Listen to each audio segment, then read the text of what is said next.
Hello बच्चों, कैसे हैं आप सभी। मैं अभिषेक महक स्वागत करता हूं आप सभी का आपके अपने यूट्यूब चैनल एस्पेक्ट विजन पे। तो आज हम चर्चा करने वाले हैं झारखंड के हमारे उन बच्चों के बारे में जो 2026 में बीएससी नर्सिंग का एग्जाम देने वाले हैं। सवाल यहाँ पे ये उठता है कि वो बच्चे जो हमारे 2026 में बीएससी नर्सिंग का एग्जाम देंगे उनका सिलेबस क्या रहने वाला है, किस तरीके से सिलेबस को अच्छे से समझें कि आपका एग्जाम काफी आसानी से क्लियर हो जाए। आइए चर्चा करते हैं इस वीडियो में। वीडियो काफी इंपॉर्टेंट होने वाला है, तो वीडियो को पूरा देखिएगा, स्किप करके मत देखना, क्योंकि लास्ट में अगर डाउट बच जाता है तो उसका रीजन होगा कि आप वीडियो को स्किप करके देखोगे। चलिए आते हैं अपने पॉइंट पे। सबसे पहले मैं बता दूं आप सभी बच्चों को कि बीएससी नर्सिंग क्या है। तो सबसे पहले आपको यह समझना होगा यहाँ पे कि जो बच्चे हमारे क्लास 12th में है या क्लास 12th जो है वो क्वालिफाई कर चुके हैं, वो सभी बच्चे यानी कि क्लास 12th, ठीक है, class 12th specially science background वाले बच्चे, ठीक है, यानी कि आपका विषय क्या होना चाहिए, फिजिक्स, केमिस्ट्री और बायो होना चाहिए, ठीक है। तो वो बच्चे हमारे अगर 12th जो है वो क्वालिफाई कर चुके हैं, उनका जो मिनिमम एज है वो कम से कम 17 साल है, ठीक है, और ये क्लियर उन्होंने क्वालिफाई कर लिया है, तो वो सभी बच्चे जो है वो बीएससी नर्सिंग का एग्जाम दे सकते हैं। और बीएससी नर्सिंग क्या है, तो आइए जरा इस पे चर्चा कर लेते हैं। आप सभी बच्चे जो है बीएससी नर्सिंग का एग्जाम दे सकते हो। और बीएससी नर्सिंग क्या है, तो ये 4 साल का जो है वो डिग्री कोर्स है। 4 साल का क्या है, ये डिग्री कोर्स है। इसको करने के बाद आप सभी बच्चे जो है वो नर्सिंग में अपना जो करियर है वो स्टार्ट कर सकते हैं। लेकिन समझने वाली बात यहाँ पे ये है कि अगर आपको बीएससी नर्सिंग करना है तो उसके लिए आपको जो है एक एंट्रेंस एग्जाम देना होता है, जो कि हर साल आपके झारखंड में कंडक्ट होता है। और ये एंट्रेंस एग्जाम किसके द्वारा लिया जाता है, तो ये एंट्रेंस एग्जाम आपके JCECEB द्वारा लिया जाता है। ये इसका ऑफिशियल साइट है। अगर इसको आप जो है अपने सर्च इंजन पे सर्च करोगे तो आपके सामने कुछ ऐसा इंटरफेस निकल करके आएगा, जहां पे आपके एग्जाम से रिलेटेड सारी सूचनाएं, सारी इंफॉर्मेशन आपको यहां पे मिलेंगी कि इससे पहले क्या एग्जाम हुआ है। लेकिन अभी मैं इतना मान करके चल रहा हूं कि हमारे जितने बच्चे 2026 में इस एग्जाम को देने वाले हैं, इस एंट्रेंस एग्जाम में बैठने वाले हैं, उन सभी को एक आइडिया होना जरूरी है कि आपका पेपर कैसा आएगा। तो चलिए सबसे पहले यहाँ पे जो है हम चर्चा कर लेते हैं कि आपका पेपर पैटर्न कैसा होने वाला है।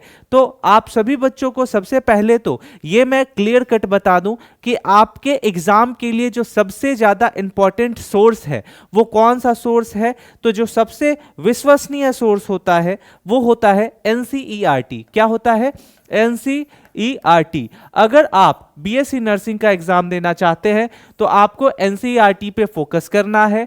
किस क्लास के NCERT पे फोकस करना है, तो क्लास आपका होना चाहिए यहाँ पे 11th और 12th, ठीक है। अगर आप इस 2 क्लास की किताब पर, स्पेशली सब्जेक्ट आपका क्या है, तो फिजिक्स, केमिस्ट्री और बायो, इस पे अगर आप फोकस कर लेते हैं तो आपका बीएससी नर्सिंग एंट्रेंस एग्जाम के लिए जो तैयारी है वो अधिक तैयारी आपका जो है वो अच्छा से हो जाएगा। इसके साथ साथ जो दूसरा सोर्स आपको यहाँ पे रखना है वो है PYQ कैसे प्रैक्टिस करेंगे, ये सारी चीजें जो है जब आपका एग्जाम होगा तो उस समय एस्पेक्ट विजन पे आपको कराया जाएगा, ताकि आपका जो एग्जाम है वो अच्छे से हो जाए। अब जरा एग्जाम के पैटर्न को समझते हैं।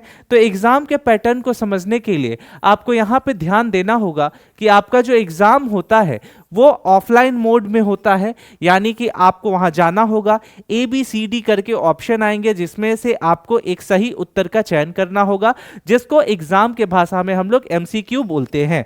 इस तरीके से आपका पेपर होगा। 150 अंकों का आपका पेपर होता है, जिसमें निगेटिव मार्किंग नहीं होता है, और पर्याप्त जो है समय अवधि होता है जिसमें आप एग्जाम दे सकते हैं। इन सभी चीजों को आप एक बार अच्छे से जब समझ लेते हैं तो आइए यहां पे समझिए कि आपका एग्जाम का पैटर्न क्या होने वाला है। स्पेशली वो बच्चे हमारे जो अगर ये सोच रहे होंगे कि एग्जाम का लैंग्वेज क्या होने वाला है, तो उनके लिए मैं बता दूं कि यहाँ पे एग्जाम का पेपर आपका जो है वो बाइलिंगुअल यानी कि हिंदी और इंग्लिश दोनों भाषाओं में रहेगा, तो आपको यहाँ पे दिक्कत नहीं होगा। अगर मैं बात करूँ फिजिक्स की, तो ये आप फिजिक्स देख सकते हैं कि आपका सिलेबस क्या रहेगा। तो फिजिक्स क्लास 11th और 12th लेवल का होता है, जिसमें हमारा जो मेन टॉपिक है आपके स्क्रीन पे दिख रहा होगा। मैं रिक्वेस्ट करूंगा आप सभी बच्चों से कि आप जो है इन सारे सिलेबस का एक स्क्रीनशॉट ले लीजिएगा, ताकि जब आप पढ़ने बैठोगे, एनालाइज करोगे, तो काफी अच्छे से आप इस चैप्टर को जो है वो एनालाइज कर सकते हो।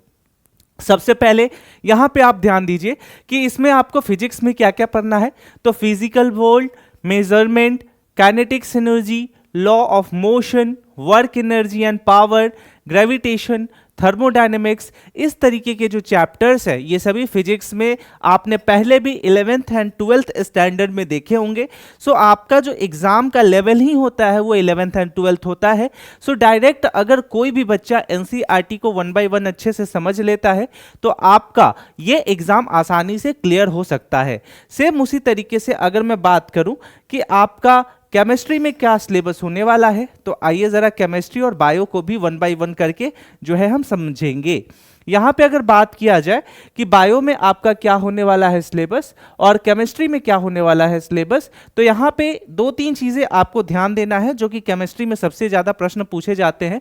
कहाँ से पूछे जाते हैं, तो आपका जो पी ब्लॉक एलिमेंट्स होता है वहां से क्वेश्चन पूछा जाता है। यानी कि एक तरीके से अगर बोले तो पीरियोडिक टेबल को आपको अच्छे से समझना है, वहां एलिमेंट का क्या पोजीशन है उस पर आपको ध्यान देना है। साथ में यहाँ पे देखो स्ट्रक्चर ऑफ एटम, उसके बाद केमिकल बॉन्डिंग से भी प्रश्न पूछे जाते हैं, थर्मोडायनेमिक्स, इक्विलिब्रियम, ठीक है, ऑर्गेनिक केमिस्ट्री, हाइड्रोकार्बन्स, ठीक इस तरीके से आपके जो प्रश्न है वो केमिस्ट्री से पूछे जाते हैं। सेम उसी तरीके से अगर बायो में बात करें तो बायो में आप यहाँ पे देख सकते हैं कि बायो में सेल स्ट्रक्चर एंड फंक्शंस आते हैं, रिप्रोडक्शन आता है, जेनेटिक्स आता है, इवोल्यूशंस आते हैं। तो ये सारे जो टॉपिक्स हैं ये 11th एंड 12th लेवल पे होते हैं, इसीलिए हमने आपको सबसे पहले बताया। जब ये सारे सिलेबस आप अच्छे तरीके से समझ जाते हैं तो आप समझ लो कि हर एक विषय से आपको स्कोर करना होगा 50 अंक, ठीक है, क्योंकि आपके जो प्रश्न पूछे जाएंगे हर एक विषय से 50-50 पूछे जाएंगे, कुल 150 अंकों का एग्जाम होता है। इन सभी चीजों को जब आप एक अच्छे से समझ लेते हैं तो आपको मैं बता दूं कि आपको कौन सा कॉलेज चाहिए, कॉलेज कैसे समझना है कि आपके लिए अच्छा होगा, आपके हित में होगा, तो उसके लिए आपको जो है सबसे पहले आईएनसी के साइट पे जाना होगा। आईएनसी क्या है, तो यहाँ पे मैं बता दूं कि यहाँ पे आप अच्छे से प्रॉपर समझ सकते हैं कि इंडियन नर्सिंग काउंसिल क्या होती है, कि वो कॉलेज का चयन करती है जो कि बच्चों के हित में होता है, जो बच्चों के लिए सबसे सर्वश्रेष्ठ, सबसे सुपीरियर, सबसे प्रीमियम कॉलेज होता है, वो अच्छे से क्वालिफाई करती है, क्लासिफाई करती है और देन बच्चों को बोलती है कि आप इस कॉलेज में एडमिशन ले सकते हो। तो आईएनसी के साइट पे जाने के बाद जो है यहाँ पे आप देखोगे कि हर साल कॉलेज का लिस्ट यहाँ पे अपग्रेडेड होता है। आप देख सकते हो कि यहाँ पे जैसे ही आप टैप करोगे 25-26 ईयर का जो कॉलेज का लिस्ट है, तो आपको पिछले 3-4 सालों में देखना है कि आपके झारखंड का कौन सा कॉलेज इस लिस्ट में जो है कंटिन्यूअसली आ रहा है। इसका मतलब है कि उस कॉलेज का एडमिनिस्ट्रेशन अच्छा है, उस कॉलेज का फैकल्टी अच्छा है, इन्वायरमेंट अच्छा है। इन सभी चीज़ों को आपको अच्छे से समझना है। इन सभी चीज़ों को जब एक बार आप समझ लेते हैं तो आइए ज़रा बात करते हैं कि गवर्नमेंट के ऐसे कौन कौन से फ्री सोर्सेज है जहां से आप मेडिकल से रिलेटेड जो है वो कुछ एक्सेस लेकर के, फ्री ऑफ कॉस्ट एक्सेस लेकर के पढ़ाई कर सकते हैं, जिसमें आपका 2-3 पोर्टल है, जैसे स्वयं हो गया, ठीक है। उसके बाद स्वयं ऐसा पोर्टल है जहां से आप अब फ्री ऑफ कॉस्ट जो है क्लास 9 to 12 लेकर के सारी पढ़ाई कर सकते हैं, सारा आपका मटेरियल फ्री ऑफ कॉस्ट है। उसी तरीके से यहाँ पे स्वयं हो गया, सक्षम हो गया, एंड आफ्टर ऑल कुछ ऐसे साइट्स भी हैं जैसे ICMR एक साइट है, Indian council of medical research, जिसमें जाने के बाद आप आसानी से जो है यहाँ समझ सकते हैं कोई भी अगर मेडिकल रिसर्च हो गया, कोई भी अगर मेडिकल से जुड़ा न्यूज़ हो गया, ये सभी चीज़ें आपके आपके एग्जाम के लिए बहुत ज़्यादा इंपॉर्टेंट हो सकती है। तो यहाँ से जाकर के आप सारी चीज़ों को समझ सकते हैं। आशा करता हूँ कि ये जो टॉपिक है ये आप सभी को अच्छे से समझ में आ गया होगा। और इसके साथ आप सभी बच्चों से मैं रिक्वेस्ट भी करूंगा कि ये आपका व्हाट्सएप ग्रुप है जिसका लिंक डिस्क्रिप्शन के साथ साथ कमेंट सेक्शन में पिन कर दिया गया है। इससे आप सभी को जुड़ जाना है, क्योंकि आपके एग्जाम से जुड़े जितने भी अपडेट्स हैं वो सभी इसी साइट पे मिलेंगे, ठीक है। और आप सभी इससे जुड़ जाना ताकि आपके एग्जाम से जुड़ी जब भी कोई नोटिफिकेशन आए, एग्जाम से जुड़े कोई पीडीएफ हो, क्वेश्चन प्रैक्टिस हो, तो आप आसानी से यहां से प्राप्त कर सकते हैं। आशा करता हूं कि आपको हमारा यह सूचना जो है वो काफी ज्यादा उपयोगी होगा, आपके लिए काफी ज्यादा हेल्पफुल होगा। कमेंट सेक्शन में जरूर बताइएगा कि झारखंड के किस डिस्ट्रिक्ट से आप हमारे इस वीडियो को देख रहे हैं। मिलते हैं अगले वीडियो में, तब तक के लिए स्टे सेफ, टेक केयर, जय हिंद।